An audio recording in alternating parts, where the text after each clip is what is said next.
Alhamdulillah, masih dengan tema kita, ya Allah kehilangan itu berat banget. Aduh Ustadz Syam, kalau berbicara tentang laki-laki ya, kadang-kadang kan kita sebenarnya saya yakin sih, nggak cuma zaman sekarang aja, dari zaman Fir'aun zaman dulu juga pasti ada nih masalah-masalah kayak gini. Laki-laki yang direbut oleh will atau wanita lain gitu ya. Tapi bagaimana para kaum laki-laki ini membuktikan kepada kaum wanita bahwa tidak semua laki-laki itu sama gitu. Gimana caranya Ustadz? Silahkan. Intinya sih sama. Hah? Ya Allah Habib mah jangan dong Beb. Gimana caranya bahwa tidak semua laki-laki itu sama gitu? Tapi saya setuju sama Habib, semua laki-laki sama. Sama apanya? Sama dalam organnya, sama punya nafsu, sama-sama punya kemauan. Tapi yang membedakannya adalah kadar keimanannya. Yang membedakannya adalah mampu membatasi dirinya, mampu merasa dijaga oleh Allah Subhanahu wa taala, mampu merasa bahwa Allah senantiasa mengawasinya. Itu yang membedakan. Makanya seorang Sa'id Al-Musayyib, salah satu dari 7 orang fuqaha tabi'in di Madinah, beliau pernah mengatakan dalam keadaan beliau satu matanya rabun, satu matanya buta, setiap hari berpuasa, 40 tahun tidak pernah meninggalkan sholat berjamaah. Beliau seorang fuqaha yang luar biasa di kota Madinah, menantunya Sayyidina Abu Hurairah radhiyallahu anhu radha. Beliau mengatakan, wallahi demi Allah tidak ada yang lebih saya takuti di dunia ini dibandingkan fitnah wanita. Seorang yang seperti itu ibadahnya masih takut akan fitnah wanita, subhanallah. Sedangkan kita sekarang kalau ada yang sedikit ini di zoom, subhanallah. Bukan di skip tapi di zoom. Jadi ternyata kalau dikatakan semua laki-laki sama kalau dari segi manusiawinya. Tapi yang membatasinya adalah keimanannya kepada Allah Subhanahu wa taala. Bagaimana caranya membuka kembali hati yang pernah sakit? Nah ini buat para istri, buat ibu-ibu yang dimuliakan Allah Subhanahu wa taala, yang mampu untuk mengendalikan juga dirinya dalam hal bersosialisasi, dalam hal berumah tangga, dalam hal bermuasyarah bil ma'ruf. Bagaimana caranya dia mengembalikan hati yang pernah sakit karena dilukai sama suaminya dengan dicoreng kesetiaannya. Maka yang pertama adalah pernikahan itu tujuannya apa? Niat yang pertama dalam menikah itu apa? Niat yang pertama adalah niatnya lillahi ta'ala, yaitu untuk beribadah kepada Allah Subhanahu wa ta'ala. Maka apapun yang bisa mendukung dia untuk melanjutkan ibadah, maka ambil. Tapi apapun yang bisa menghalangi dia dari ibadah, maka tinggalkan itu. Kalau misalnya dia dalam berumah tangga ternyata ibadahnya didukung karena dia bisa melanjutkan rumah tangganya, apapun kekurangan daripada suaminya, maka dia akan melanjutkannya. Karena niat awalnya menikah memang ibadah. Karena ibadah dia buatkan kopi, karena ibadah dia melayani suami, karena ibadah dia berdandan untuk suami, karena ibadah dia ada selalu untuk suaminya, karena ibadah dia memaafkan suaminya yang pernah berbuat salah. Subhanallah. Jadi niatnya karena ibadah, bukan karena dia seorang wanita. Kalau diniatkan karena saya hanya menghargaimu sebagai seorang laki-laki, ini demi rumah tangga kita, ini demi anak-anak, ini demi ini. Susah. Kenapa? Niatnya bukan karena Allah Subhanahu wa taala. Tapi coba kalau niatnya karena ibadah kepada Allah Subhanahu wa taala, maka tujuannya pun karena ibadah. Saya maafkan kamu bukan karena saya melupakan ya. Saya maafkan kamu karena saya ingin melanjutkan ibadah yang panjang ini, yaitu ibadah pernikahan. Maka niatnya karena ibadah lillahi taala. Setelah itu maka mintalah sama Allah Subhanahu wa ta'ala agar menjaga sang suami tadi. Karena Allah lah yang maha menjaga. Al-Hafidh, dialah Allah Subhanahu wa ta'ala yang menjaga daripada hamba-hambanya. Kalau orang ataupun kita tertidur itu bisa dijaga sama Allah Subhanahu wa ta'ala, bagaimana dengan seorang suami? Pasti bisa dijaga oleh Allah Subhanahu wa ta'ala. Wallahu ta'ala a'lam. Masya Allah. Kalimat yang aku paling suka dari Ustadz Syam adalah saya memaafkan kamu tapi bukan berarti saya melupakan kamu. Itu ya. Iya dong. Karena saya mau ibadah. Kok gitu sih Habib? Lo bener dong ibu-ibu. Monggo boleh dicoba kalau ngomong sama suaminya begitu ya. Saya memaafkan kamu tapi bukan berarti saya melupakannya, tapi karena saya mau ibadah kepada Allah Subhanahu wa taala. Ngomongnya sambil sini-sini situ kan. Elegan kan? Boleh dong ya kan, belajar dari guru. Kamu dapat kata-kata itu dari mana? Dari Islam itu indah gitu. Masya Allah, jazakallah khair Ustadz Syam. Ustadz Ahmad kan berbicara tentang tadi, aku tuh demi anak. Kadang orang tua seperti itu ya. Tapi bahkan anak-anak ini justru dalam tanda kutip nauzubillahi min dzalik menjadi ujian buat kita. Tiba-tiba ketemu jodohnya yang beda agama, yang tidak sejalan, tidak mendapatkan hidayah gitu. Terus kemudian mereka menikah, apakah mungkin hidayah itu akan Allah berikan kembali kepada pasangan anak kita ini dan anak kita ini yang sudah terlanjur menikah gitu? Gimana caranya ya Ustadz Ahmad kan dalam menghadapi situasi seperti itu? Mohon tausiahnya. Bismillahirrahmanirrahim. Jamaah Islam itu indah yang dirahmati oleh Allah Subhanahu wa taala. Ketika kita menghadapi hal seperti ini, maka perbanyak dekatkan diri kepada Allah Subhanahu wa taala. Ketika orang tua menghadapi anak yang mohon maaf dia menikah dengan seseorang yang dia cintai tetapi berbeda akidah, keyakinan, berbeda agama, maka orang tua ini harus mencegah terlebih dahulu. Jangan sampai sesuatu itu terjadi. Karena ketika hal ini terjadi, maka menyelamatkannya itu lebih sulit daripada menghindarinya. Maka hindari lebih awal itu lebih baik daripada hal itu terjadi. Tetapi kalau sesuatu itu sudah terjadi, maka kita harus evaluasi diri. Kita muhasabah kepada Allah Subhanahu wa taala kesalahan apa yang telah kita perbuat sehingga hal ini terjadi pada diri kita. Karena bisa jadi sesuatu yang terjadi pada anak itu menjadi sesuatu yang pernah dilakukan oleh orang tuanya di masa lalu. Oleh sebab itu, kita mendekat kepada Allah Subhanahu wa taala sebagai orang tua, mohon perlindungan kepada Allah Subhanahu wa taala dan juga mohon petunjuk dan hidayah kepada Allah Subhanahu wa taala agar anak kita diberikan jalan menuju kepada Allah Subhanahu wa taala, agar dia kembali ke jalan Allah Subhanahu wa taala dan dia juga bisa mengikuti ajaran syariat dan juga dia bisa patuh kepada orang tuanya. Oleh sebab itu, hadirin yang dirahmati oleh Allah Subhanahu wa taala, ini harus kita pahami bahwasanya ketika kita memilih pasangan, baginda Rasul Nabi Muhammad SAW, beliau menganjurkan kepada kita fadfar bidzatiddin, untuk lihat dari segi agamanya, bagus tidak agamanya, bagus tidak akhlaknya, bagus tidak budi pekertinya. Kalau sekiranya bagus agamanya, bagus akhlaknya, budi pekertinya, maka nikahi. Tetapi kalau seandainya agamanya sudah berbeda keyakinan dengan kita, maka ini lebih baik dihindari sebelum itu semua terjadi.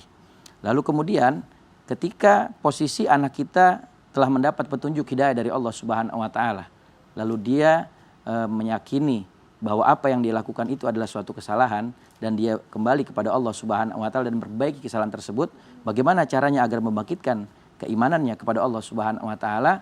Dalam keadaan seperti ini, yang pertama adalah perbaiki hubungannya dengan Allah Subhanahu wa taala.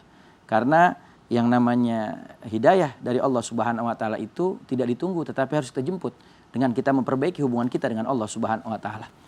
Dulu datang satu orang kepada Imam Hasan Basri, dia bertanya ketika dia ingin bertobat kepada Allah Subhanahu wa taala untuk meninggalkan perbuatan dosa riba yang diharamkan oleh Allah, maka Imam Hasan Basri menjawab, perbaiki hubunganmu dengan Allah, maka nanti Allah akan perbaiki semua hubunganmu dengan makhluknya. Lalu kemudian setelah kita perbaiki hubungan dengan Allah, seperti sholatnya kita, menutup auratnya, beribadah, menjaga diri dari perbuatan-perbuatan yang haram. Lalu kemudian yang kedua, setelah itu kita perbanyak baca istighfar, mohon ampun kepada Allah, dan juga perbanyak baca zikir. Karena baginda Rasul Nabi Muhammad mengingatkan, jaddidu imanakum aktsiru min qauli la ilaha illallah. Perbaharuilah iman kalian dengan memperbanyak baca kalimat la ilaha illallah. Setelah kita banyak beristighfar dan berzikir kepada Allah Subhanahu wa taala, maka kita duduk di majelis ilmu, berkumpul dengan orang-orang soleh sehingga kita banyak mendapatkan nasihat, lalu jauhi circle yang negatif yang sehingga bisa menyerumuskan kita kepada hal-hal yang tidak dibenarkan dalam syariat. Dan yang terakhir, yang keenam, perbanyak doa kepada Allah Subhanahu wa taala agar Allah berikan yang terbaik, agar kita sampai kepada ridho Allah dan Rasulnya Nabi Muhammad, juga mendapat ridho kedua orang tua. Wallahu ta'ala amin. Amin ya Allah rabbal alamin. Ustadz, berarti itu termasuk salah satu fitnah dunia nggak sih? Kalau misalkan akidah kita goyang tuh salah satu fitnah dunia? Betul. Oh, minta perlindungan sama Allah. Bahkan kata Rasul SAW, di antara ciri orang yang sempurna imannya, Nabi katakan ketika dia diberi nikmat dia sabar, ketika dia diberi ujian dia sabar, ketika dia diberi musibah dia ridho dengan ketetapan Allah. Itu adalah kesempurnaan iman. Masya Allah, baik, jazakallah khair Ustadz. Nah guru-guruku, sekarang kita kasih kesempatan lagi yuk buat jamaah Islam itu indah untuk bertanya, karena sekarang kita masuk lagi ke segmen Tanya Dong Ustadz. Kami semua tanya dong Ustadz. Yang pertama dari Instagram @givar_brani. Assalamualaikum Ustadz Habib, saya sedih dan belum bisa memaafkan atas kepergian anak saya yang sudah lama kita nanti selama 20 tahun. Baru 6 bulan usia anak saya, tapi udah harus pergi ke surganya Allah. Karena baru-baru ini kami sekeluarga mengalami kecelakaan yang sampai mengakibatkan anak saya meninggal. Saya masih nggak bisa memaafkan karena pas kejadian suami saya membawa motornya terlalu ugal-ugalan. Boleh nggak sih saya menyalahkan suami saya atas kepergian anak dan belum bisa memaafkan suami? Gimana nih Habib? Kalau terus mencari kesalahan, solusinya nggak ada selesai. Artinya begini, sedih kalau kita punya anak. Contohnya saya anak nih lagi sakit, semalam sebenarnya nggak tidur mikirin tuh anak sakit, maksudnya panas ya kita yang ngompres itu maksudnya kan bukan nggak masya Allah, tapi ada kalimat yang supaya mungkin keras, tapi memang harus seperti itu. Kalau berkepanjangan sedih kan nggak ada selesainya. Man lam yasbir bigodai, man lam yarda bigodai, walam yasbir ala balai, falyaltamis rabban siwai. Ada hadis qudsi, Allah Subhanahu wa taala mengatakan siapa orang yang tidak ridha dengan qada'ku, tidak sabar dengan ujian yang aku berikan. Ini kan ujian namanya. Anak diambilkan miliknya Allah. Kita ini semua bukan anak, mau kecil mau besar. Sedih pasti sedih, tapi berkepanjangan sedih tidak dianjurkan. Sampai Allah katakan siapa orang yang tidak ridha dengan qada'ku, tidak sabar dengan ujian yang aku berikan, falyaltamis rabban siwai. Cari Tuhan lain kata Allah Subhanahu wa taala. Karena memang semuanya milik Allah. Jadi artinya buat ibu sabar, lanjutkan hidup. Hidup itu jangan seperti sinetron. Kalau sinetron itu ada sutradara, ada sekalian produser. Hidup ini memang miliknya Allah Subhanahu wa taala sampai apa yang disampaikan sama guru-guru kita. Jadi mudah-mudahan apa yang diberikan oleh ujian dari Allah bisa menambahkan derajat si ibu. Amin, insya Allah. Solusinya adalah jangan mencari-cari mengungkit-ungkit kesalahan suami. Titik. Selesai ya, maju, move on insya Allah ya. Kita doakan semoga ibunya semakin berkah hidupnya ya, dikasih keturunan lagi insya Allah sama Allah Subhanahu wa taala, yang terbaik dari sisi Allah. Amin ya Allah. Kemudian dari Instagram @silvian_handi. Assalamualaikum Ustadz, sebulan yang lalu aku baru kehilangan suami yang meninggal karena sakit. Lalu saya kehilangan pekerjaan karena tidak bisa membagi konsentrasi sampai akhirnya saya dipecat. Dan sekarang saya baru kehilangan uang yang kena penipuan melalui telepon. Kenapa Allah berikan ujian yang begitu berat sekaligus Ustadz? Rasanya saya mau nyerah. Kenapa begitu sulit sekali ujian ini saya lewatin? Apakah ada yang salah dengan ucapan saya karena dulu saya pernah berucap apa saja biar sabar kalau dikasih ujian secara bertubi-tubi? Apa ucapan saya bisa jadi doa? Gimana ini Ustadz Syam? Subhanallah. Baik, Bismillahirrahmanirrahim. Tabi Muhammad Satamat Khan, Kak Caca, serta ibu yang bertanya adalah apakah ucapan itu adalah doa? Nabi SAW mengingatkan kepada kita berhati-hatilah dalam berucap. Karena bisa saja pada saat engkau berucap, pada saat itu doamu sedang dikabulkan oleh Allah Subhanahu wa taala. Jadi bukan setiap ucapan adalah doa, tapi bisa jadi ada ucapan yang mana kita ucapkan pada saat itu adalah pada saat mustajab. Pada saat itu adalah pada saat malaikat mengaminkan. Pada saat itu adalah pada saat Allah Subhanahu wa taala sedang mau mengabulkan doa kita. Subhanallah. Jadi memang kita mesti menjaga apa yang harus kita ucapkan. Dan apalagi kalau berandai-andai, apa saya bisa sabar ya kalau saya dikasih ujian secara bertubi-tubi? Lah, dikabulkan sama Allah Subhanahu wa taala, diberikan ujian yang bertubi-tubi. Berarti di sini menguji kesabarannya. Maka subhanallah, la yukallifullahu nafsan illa wus'aha. Tidaklah seseorang diberikan suatu ujian kecuali dia sanggup untuk melewatinya. Allah lah yang menciptakan kita. Allah pula yang mendesain kita. Allah pula yang tahu kekuatan kita. Berarti Allah juga yang tahu kadar ujian yang bisa kita lewati. Segala ujian yang diberikan Allah Subhanahu wa taala kepada ibu, insya Allah ibu bisa melewatinya karena Allah yang menjanjikan itu. Kapan ibu tidak percaya ibu bisa melewatinya? Ibu tidak mengimani ayat yang tadi, ayat terakhir daripada surah Al-Baqarah. Kapan seseorang meragukan kekuatannya untuk melewati ujian, ya, bukan mengandalkan diri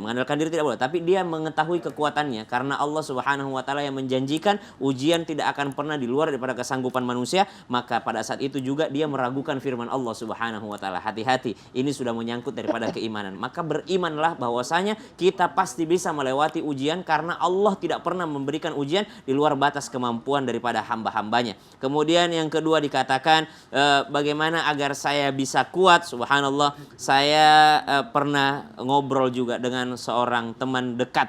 Teman dekat ini sedang berceramah di luar, lalu ternyata dilihat dari CCTV, anaknya sedang bermain di luar rumah bersama dengan sepupunya, tiba-tiba ada mobil tetangga yang lewat. Jadi kelindes dua anak tersebut bersaudara, yang kakak ini meninggal dunia, yang satu mohon maaf cacat selama-lamanya. Subhanallah. Jadi sudah divonis untuk tidak berfungsi lagi kakinya. Saya ketemu kemarin dan beliau ini cerita, ya nangis-nangis, sedih-sedih, gimana ya istri-istri sedih, sempat seperti orang depresi, bagaimana melewatinya. Saya sekarang banyak hadir di majelis ilmu.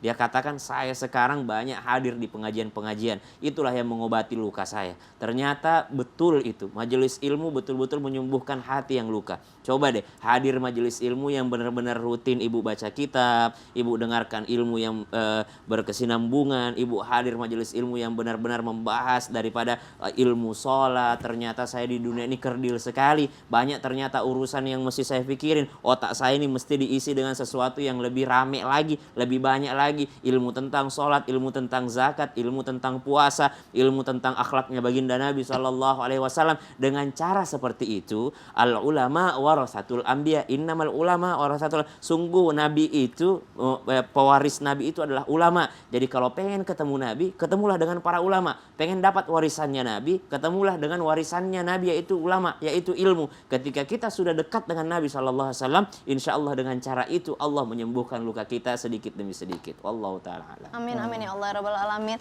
Emang bener ya, majelis ilmu tuh sebenarnya obat ya. Obat Nyaman, banget. duduk diem aja, diem kalau lagi nggak mau nanya, udah nggak usah diem aja tuh udah nikmat banget, keluar dari situ tuh rasanya lebih enak aja gitu rasanya ya. Masya Allah tabarakallah. Nah buat jamaah Islam itu indah, habis ini insya Allah masih akan kita jawab nih pertanyaan-pertanyaan yang masuk di media sosial kita. Tapi sesaat lagi, jadi jangan kemana-mana, tetap di Islam itu indah. Jamaah Alhamdulillah.